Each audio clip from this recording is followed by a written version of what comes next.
Perkenalkan, nama saya Muhammad Isfa Barudin, kelas akuntansi A2. Di sini saya akan sedikit menjelaskan bagian dari kerangka konseptual. Nah, sebelum kita ke bagiannya, saya akan menjelaskan sedikit apa sih kerangka konseptual itu. Nah, kerangka konseptual adalah gambaran atau skema atau bagian yang menggambarkan hubungan antara variabel bebas dan variabel terikat. Nah, atau kerangka konseptual merupakan kerangka berpikir yang membentuk teori dengan menjelaskan keterkaitan antara variabel yang belum diketahui. Nah,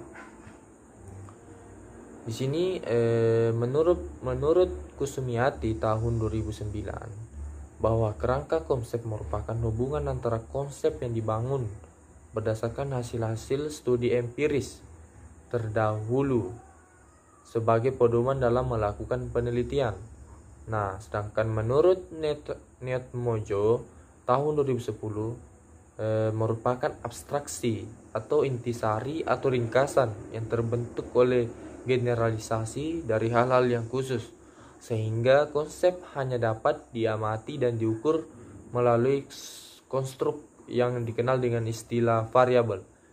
Jadi, bisa disimpulkan bahwa kerangka konsep merupakan susunan konstruksi logika yang diatur dalam rangka menjelaskan variabel yang akan diteliti, di mana kerangka ini disusun untuk menjelaskan konstruksi aliran logika untuk memperjelas variabel yang sedang diteliti, sehingga elemen dari pengukurannya dapat diperinci secara konkret. Nah, tujuan kerangka konseptual itu sendiri yaitu untuk memberikan pedoman dalam menyusun dan juga menyajikan laporan secara umum atau general. Maka dari itu, dengan adanya kerangka konseptual, minat dari penelitian bisa lebih berfokus ke dalam bentuk yang layak diuji, serta memudahkan dalam menyusun hipotesis dan memudahkan identifikasi fungsi dari berbagai variabel penelitian. Ya, ini adalah salah satu contoh kerangka konseptual.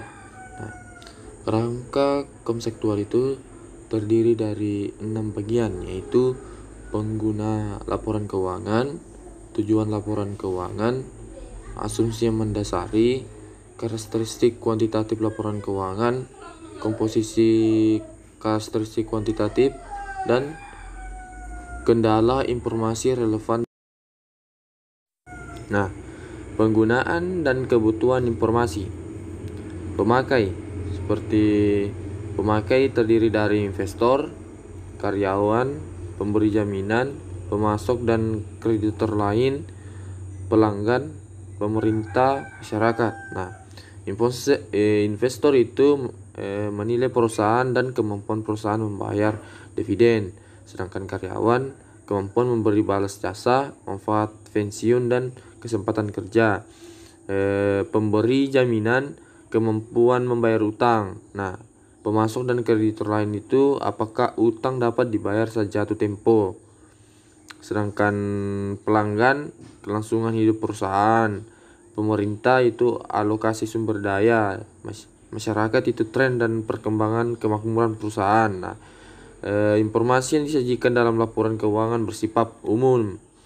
Manajemen memikul tanggung jawab utama dalam menyusun dan menyajikan laporan keuangan. Tujuan laporan keuangan. Adapun tujuan laporan keuangan yaitu memberikan informasi yang menyangkut posisi keuangan, kinerja serta perubahan posisi keuangan suatu perusahaan yang bermanfaat bagi sejumlah besar pemakai dalam pengambilan keputusan ekonomi, memenuhi kebutuhan bersama sebagian besar pemakai. Ketiga, menyediakan pengaruh keuangan dari kejadian di masa lalu dan tidak wajib menyediakan informasi non-keuangan. Dan yang terakhir adalah laporan keuangan menunjukkan apa yang telah dilakukan manajemen dan pertanggungjawaban sumber daya yang dipercaya kepadanya. Ya, asumsi. Nah, asumsi ini dibagi menjadi dua, yaitu akrual dan kelangsungan usaha. Nah, akrual bisa dikatakan yaitu pengaruh transaksi diakui pada saat kejadian, bukan pada saat kas atau setara kas diterima. Dan sedangkan kelangsungan usaha itu perusahaan diasumsikan tidak bermaksud atau berkeinginan melikuidasi atau mengurangi secara material skala usaha. Karakteristik kualitatif yaitu dapat dipahami, relevan, keandalan. Nah, relevan di sini bersifat materialistis, sedangkan keandalan itu penyajian yang jujur, substansi, mengungguli bentuk, netralisasi, pertimbangan yang sehat. Kelengkapan dapat dibandingkan, penyajian wajar. Nah, kendala informasi yang relevan dan modal yaitu tepat waktu, keseimbangan antara biaya dan manfaat, keseimbangan di antara karakteristik kuantitatif. Unsur laporan keuangan.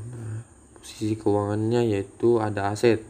Aset adalah sumber daya yang dikuasai perusahaan sebagai akibat dari peristiwa masa lalu dan dari mana manfaat ekonomi di masa depan diharapkan akan diperoleh perusahaan. Yang kedua yaitu ekuitas. Nah, ekuitas adalah hak residual atau aset perusahaan setelah dikurangi semua kewajiban. Nah, yang ketiga, dalam keadaan khusus sulit membedakan antara hutang dan ekuitas. Contoh yaitu saham preferen dan obligasi konversi. Klasifikasi aset. Nah, di sini klasifikasi aset yaitu concrete aset. Nah, concrete aset itu direalisasikan atau dikonsumsi dalam siklus normal perusahaan. Nah, yang kedua untuk diperdagangkan. Yang ketiga direalisasikan dalam jangka waktu 12 bulan. Dan kas dan setara kas tidak dibatasi penggunanya. Nah, komponen dari klasifikasi aset yaitu kas atau setara kas, investerius, residivis, private expenses, training investment.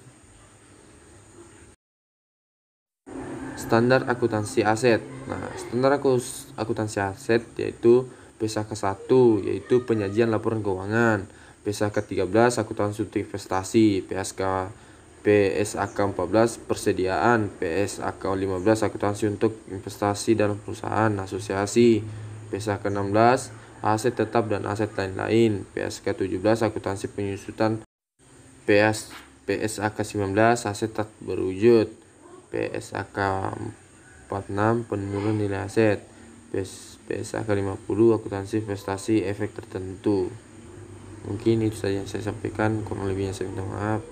Assalamualaikum warahmatullahi wabarakatuh.